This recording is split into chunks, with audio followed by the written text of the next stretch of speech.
Welcome to Africa Beyond Borders. I'm sure you're wondering, you've been seeing me do this show alone for a whole 2 episodes. But this time I'm starting it with someone different, someone new, and someone who'll be taking over after this episode. Ladies and gentlemen, Seraya Mentor. How you doing, Seraya? I'm doing so good, thank you, Ashwyn. Right. How are you? I'm fantastic. It's good to have you on the show. Just letting you know, on this episode, we're also going to be talking to Mupalo, who is in Zambia. She is a creative artist and entrepreneur there. I will have that conversation with her, but we thought for the introduction, why don't you meet your incoming presenter and get to know about Seraya Mentor, who also just came back to Namibia. So Seraya, you were in South Africa at AFDA.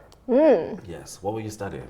I was studying motion picture, specifically producing and writing. All right. And how did you find that? How was it like being in Cape Town? You know, I told you, we were just talking about the last time I saw you. You were at National Theatre, you know, certainly much running around the theatre, and now you're a grown lady. How does it feel? What's it like being in Cape Town all the way, you know, coming from Namibia?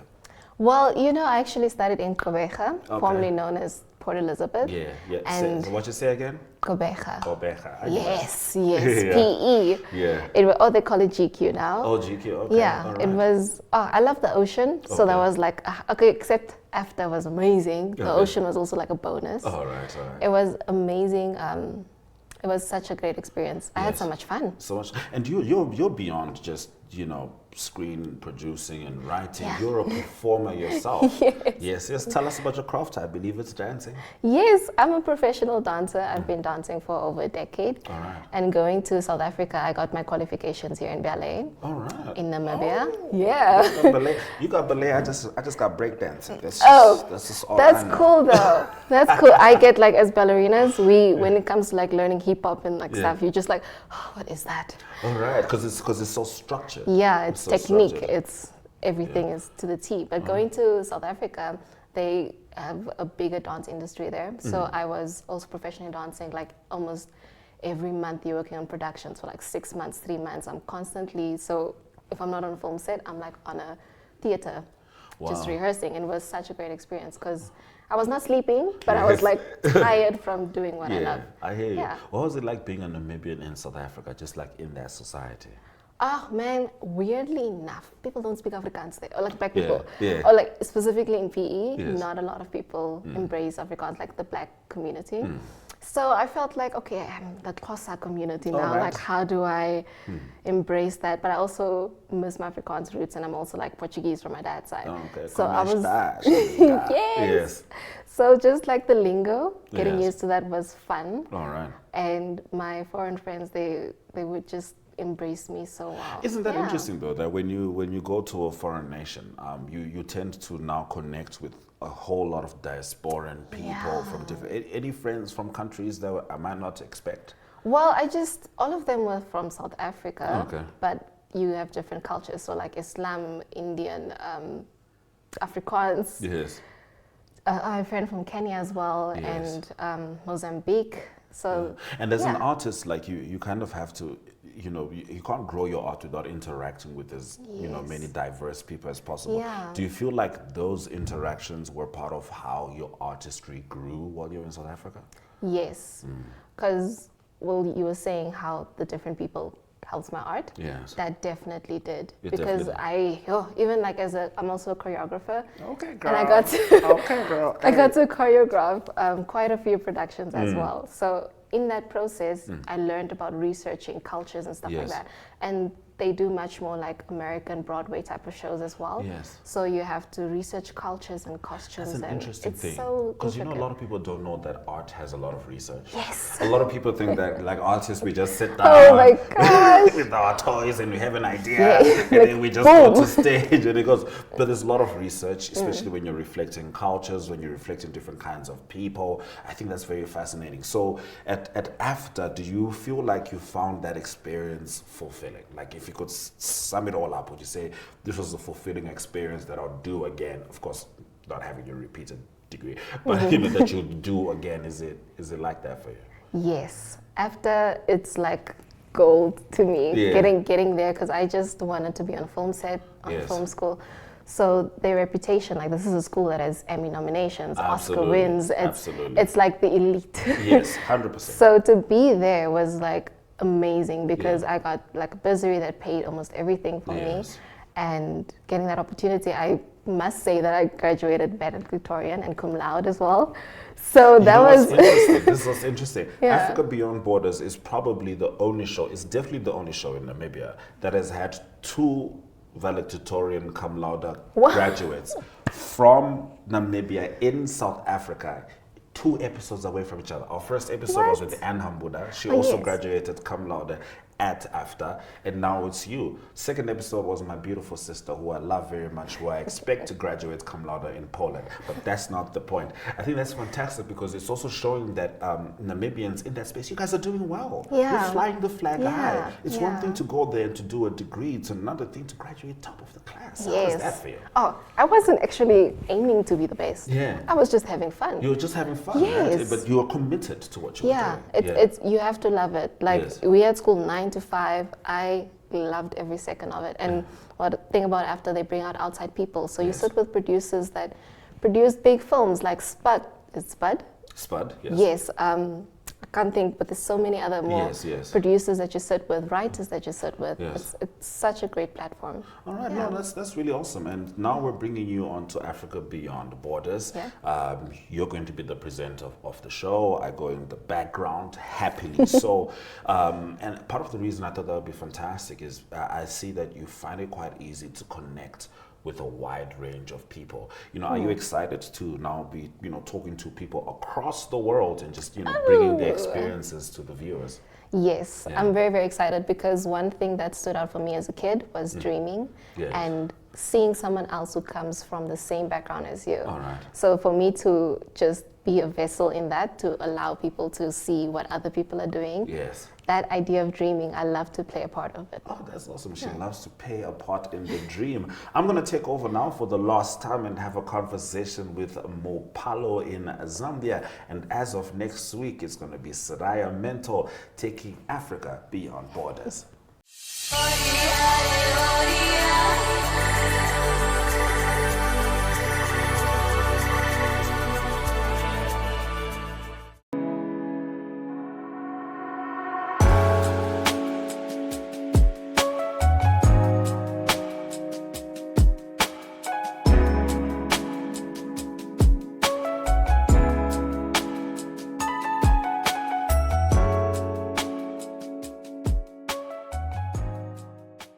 Welcome back to Africa Beyond Borders and welcome to you, Mupalo. It's good to have you here. Let's start with where you are. Paint us a quick picture. Where in Zambia are you right now and what's catching your eye or inspiring you? So right now I'm in Lusaka and I am quite inspired by tourist season. I have been actively working at creating a new piece of art for every zodiac season this year, and so far I've been successful. And tourist season is one of the prettiest seasons. I've noticed that the sunsets are actually different depending on the zodiac season, and Taurus has one of the prettiest sunsets. Sunsets and skyscapes influence my art a lot. So do the zodiac signs, because I do a lot of cosmic themed art, and I do a lot of landscape, a lot of fantasy kind of landscape art. All right, so when people ask you what you do, how do you describe your work as a creative entrepreneur, and what's something people often don't get about it? I used to not like the question, what do you do? Because what I do is not the usual. I'm an artist, and I'm skilled at creating worlds. Now that I've had a couple of years to practice that answer when people ask, what do you do? I find that it's one of my favorite conversation starters. It's always very interesting to gauge people's reactions. It's also always very interesting to meet other artists. And that tends to be the realm that I exist in. So I don't focus a lot on what people don't get about it. And I also do not get a lot of people who don't get it anymore in my orbit, because I've intentionally cultivated a space that supports what it is that I have decided to pursue. And I suppose one thing that I could say people don't get is that art is a calling. You know, I have tried to resist it, but I have realized as I've gotten older and as I've intentionally pursued a career in art that it chose me. I didn't choose art, and I'm glad it did. Zambia's creative scene has been bubbling with fresh energy. What do you love most about being a part of that movement right now? What I love most about being part of the movement right now is being part of the movement right now. Being an artist in this current time, in this current climate, you know, in a world where Henry Tayali crowed so that we could walk, you know. And I say that because we are still a way off, I feel. And we are currently this generation of artists in Zambia walking so that the ones that come after us can run. And hopefully, I hope that they can do that with more historical knowledge of our indigenous art practices. After the museums of stolen things return our artifacts and we can practice art more authentically, you know. And aside from that, just existing in a time where women have more freedom and more choices than they've ever had. And I am a woman in this time with more freedom and more choices. So much so that I can choose to pursue art, or it can choose me. Now, Mupalo, you studied in Namibia.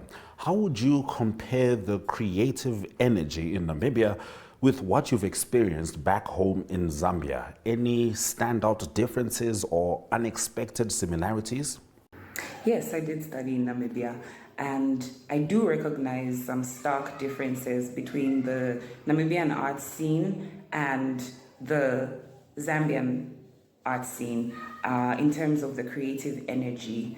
For instance, there is a lack of infrastructure to support the varying art forms in Zambia. And while I'm aware that Namibia has its gaps and its own lack, I find that the different kinds of artists are more integrated, and so that creates a more robust creative energy. It's flowing.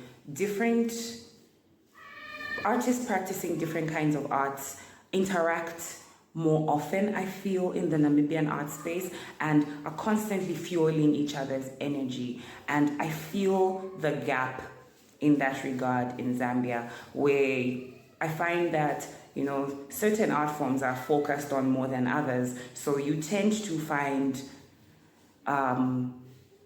artists that practice more or less the same thing in more or less the same settings.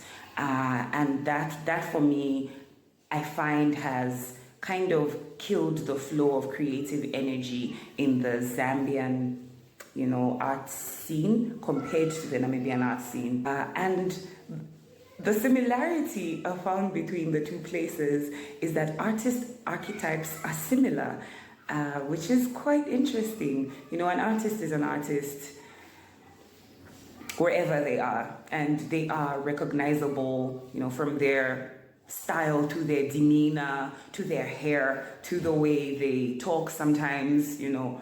And that is one of, you know, the main similarities that are found between the creative energy in Namibia and in Zambia. The vibe is the same when it comes to artists, and it's wonderful. Another similarity is also that the issue of artist exploitation, you know, and being expected to work for food and exposure and vibes, that unfortunately is the same between here and there. The art scene is not being given the economic platform that it needs to have. What's one creative project, either in Zambia or Namibia, that really pushes you out of your comfort zone and taught you something new? A creative project that really pushed me out of my comfort zone has to be Ephemera. This was an exhibition that was curated by Bukle Benkosi Ndlovu, a curator who's based in Windhoek. And it was in 2019 at the Goethe Institute. And I happily participated as creative assistant on this project. And I knew from working on that that's what I wanted to do, especially since my role on that project started off very informally. It started off just as helping out a friend who was working on a creative project and assisting her with some ideas, and then going along for photo shoots and so on and so forth. And by the end of the exhibition, I had actually participated a full role in this project. And it showed me, it opened up my eyes to how dynamic working in the art space can be. Also how labor intensive it can be. It was long hours of work. It was lots of, shooting, scouting for locations, making posters, figuring out the setup of the exhibition. And for me, it was wonderful. It was joyous work, is how I can put it. It really made me want to pursue a life in the arts. And it gave me, the confidence to step into the Zambian art scene, because I moved back to Zambia shortly after that, just a few months after. And when I moved to Zambia, I moved here determined to infiltrate the art scene here. And that project gave me the confidence that I needed to step into the Zambian art scene. Especially that I was stepping into the Zambian art scene now as a visual artist, where previously I had existed in the Namibian art space as a musician and as a writer, and I was now pivoting, my expression style. And I was doing that for the first time, but I was also very convicted to do so, and it also gave me the basis, the grounding for co-curating my first exhibition here. It was a group exhibition in 2023, and it was called Havoc. And we have since compiled our exhibition from then into our artwork into a publication that me and the other curators on the project plan to do more with in the future. All right. Now, looking ahead, Mupalo, what gives you hope about the future of the creative economy in Zambia? And how do you see yourself contributing to that evolution? Something I really look forward to for the future of the Zambian creative economy is the rise of technology and AI. And I believe that these tools will they already add an extra dimension to the already existing space. Because, for instance, artists can turn their already existing artworks into NFTs, and they can earn crypto from them. And that expands the reach of how they make money. They don't have to look to the ground specifically or fully for their earnings. And it also helps to solve the issue of artist exploitation, in my opinion. Another thing with that is that majority of the population are youth, unemployment is high, and people of a certain age range are condemned constantly for always being on their phones. The way that I see it, the rise of technology and AI levels the playing field as far as Africans and Zambians being able to participate and benefit from the fourth and fifth industrial revolutions. Because if we have a majority of a young population that's always on their phone, to me that is potentially the richest demographic waiting to happen if it's harnessed properly, and if it's utilized well, if the right skills are instilled in people. And for me personally, how I see myself contributing to that is that I have actively been learning and researching and teaching my findings, to people and helping artists learn how to turn their art into NFTs and earn crypto is something that I actively do on the day-to-day. I have been teaching communities specifically in Kitwe, my hometown, and also in Windhoek. I have taken it upon myself because that is the birthplace of my artistry. I feel quite indebted to the art scene in Namibia because it's done a lot for me.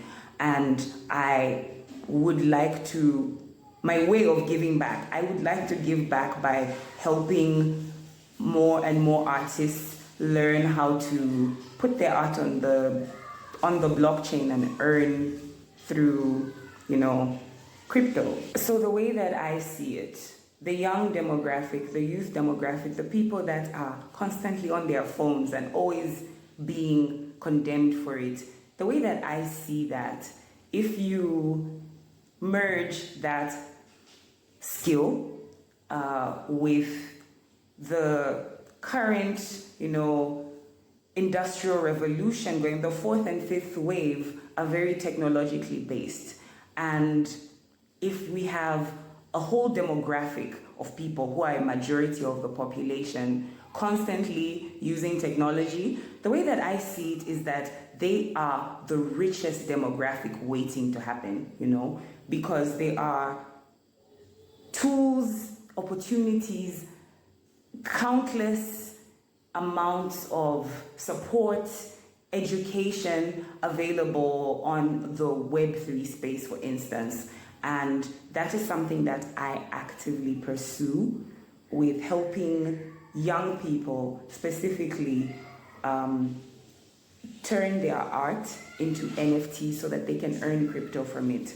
And if more and more young people get onto that train, more and more young people learn how to make crypto, we will inevitably improve the economy, and we will also solve the issue of artist exploitation, because now they're able to monetize their art and they don't have to look to the economy on the ground to do that. But in so doing, they're improving the economy on the ground. So I look forward to it, and that really, it amps me up. I look forward every day to learning more and more so that I can impart more knowledge into the communities that I have been building. Thank you very much for joining us on the show, Mupalo Mazala, and just allowing us to dive into your experiences in Zambia and Namibia, and of course, your creativity. This has been Africa Beyond Borders with Ashwyn Mbedi, as we take a trip around the world to find Africans with unique experiences. See you next week.